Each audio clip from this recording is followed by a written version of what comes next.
That is what makes Rasulullah sallallahu alaihi wasallam dependent. So the Prophet sallallahu alaihi wasallam is dependent, and Allah Jalla wa Ala is independent. Who created Allah? If Allah Jalla wa Ala is the creator of everyone, and you Muslims believe that whatever exists needs a creator. Therefore, Allah exists. Yes, Allah exists. So who created Allah Jalla wa Ala? Remember, this is incorrect. Why? Because we don't say that everything that exists needs a creator. Everything that came into existence from non-existence needs a creator.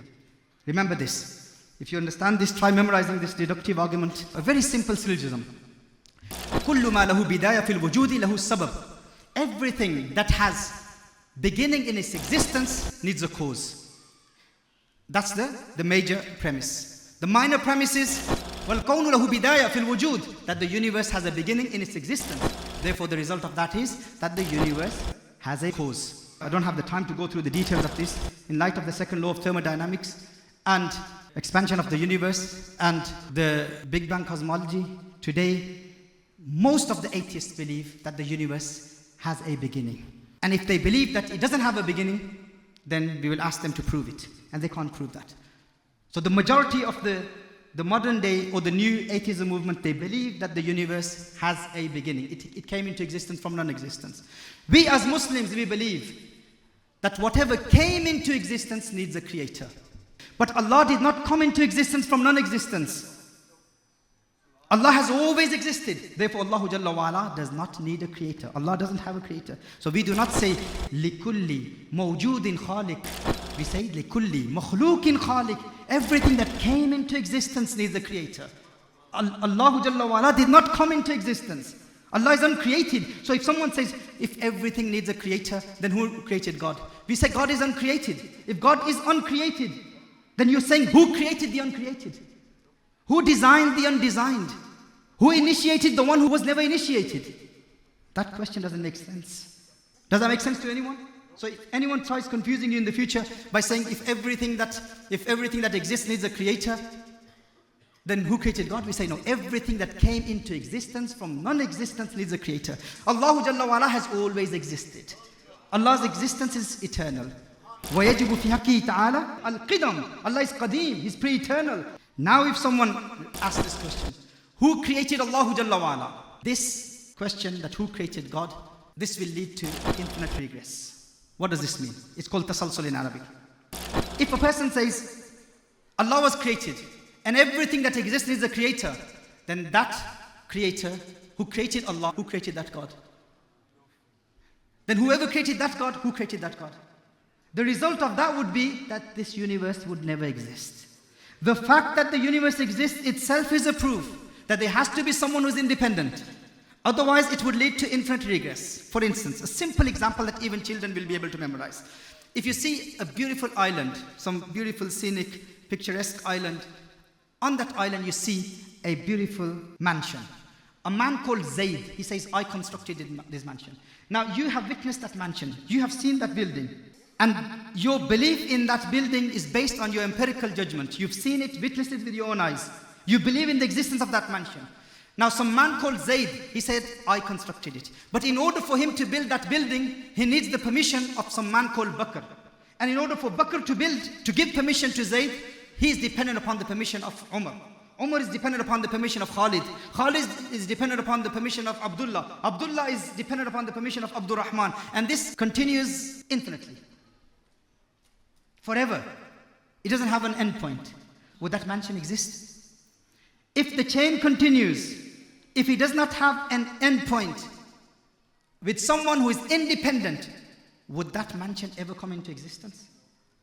You have to have someone above, some higher being who is independent, who does not need the permission of someone above him in order for that mansion to exist. How? The one who is the last person in the chain has to be independent. He gave permission to the one below him. He gave permission to the one below him. He gave permission to the one below him. And then that permission was granted to Bakr. Then Bakr granted that permission to Zayd. And then Zayd constructed that mansion.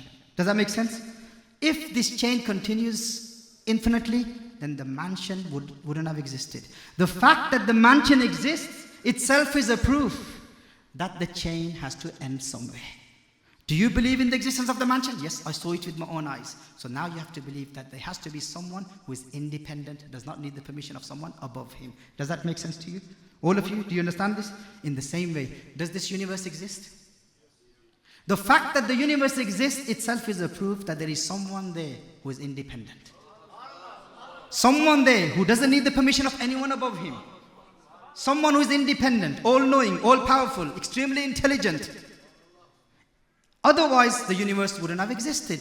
So the fact that the universe exists is a proof that that someone who has created the universe is independent. If that creator was dependent upon someone above him, then the universe wouldn't have existed. And if all of them need the permission of someone above them, then that leads to infinite regress, which is a logical fallacy. Logically, aqlan, it's fallacious. It doesn't make sense. No man of aql would ever accept that. So if anyone raises that question to you in the future, if someone says this, that if Allah created everything, then who created God?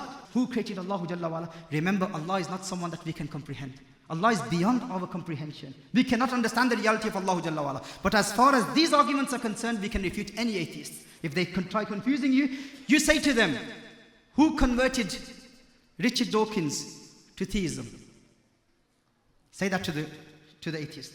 Who converted Richard Dawkins to theism? Who made him a theist?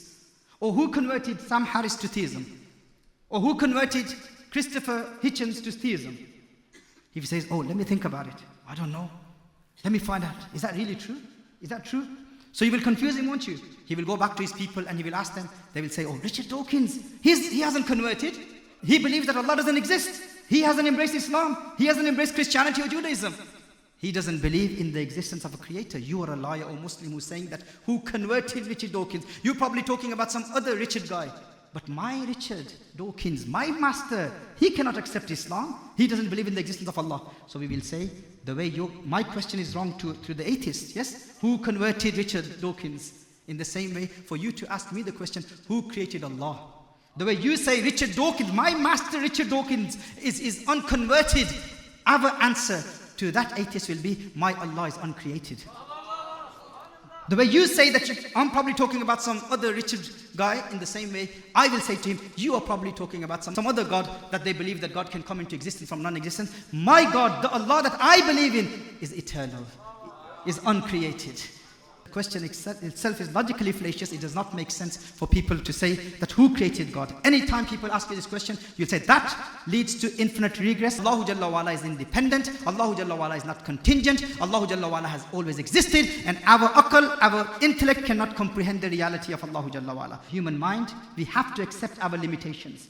And Rasulullah sallallahu alayhi wasallam is the one who saw Allah Jalla wa'ala. We believe in the existence of Allah through Rasulullah sallallahu alayhi wasallam. Through rational proofs, we believe in the existence of Allah Jalla wa'ala. But the complete tawheed, the reality of tawheed can only be understood by believing in Rasulullah sallallahu alayhi wasallam. So through the mediation of Rasulullah sallallahu alayhi wasallam, we believe in Allah Jalla wa'ala's sifat, Allah Jalla wa'ala's attributes.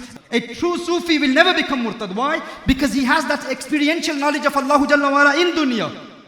In dunya, he experiences the gnosis of Allah Jalla wa'ala. And when he experiences the qurb of Allah Jalla wa'ala, he gets the glimpse of what he will see in the hereafter. Theirs is all based on analytical knowledge, discursive knowledge. The Sufi's knowledge about Allah Jalla wa'ala is experiential knowledge. He experiences the gnosis of Allah Jalla wa'ala. Through his breath, he breathes with the name of Allah. We believe in the oneness of Allah Jalla wa'ala and the finality of Rasulullah sallallahu alayhi wasallam's prophethood. May Allah Jalla wa'ala bless us with his divine guidance so that we can act upon the ahkam of deen, act upon the ahkam of sharia, understand the creedal matters, aqaid of Ahlul Sunnah wal Jama'ah, and learn the practical teachings of our ulama, how to defend al-Islam and how to defend the honor of Allah and how to defend the honor of Rasulullah sallallahu alayhi wasallam. Subscribe to our new YouTube channel for all the latest videos of Shaykh Saqib Iqbal. Link in the description.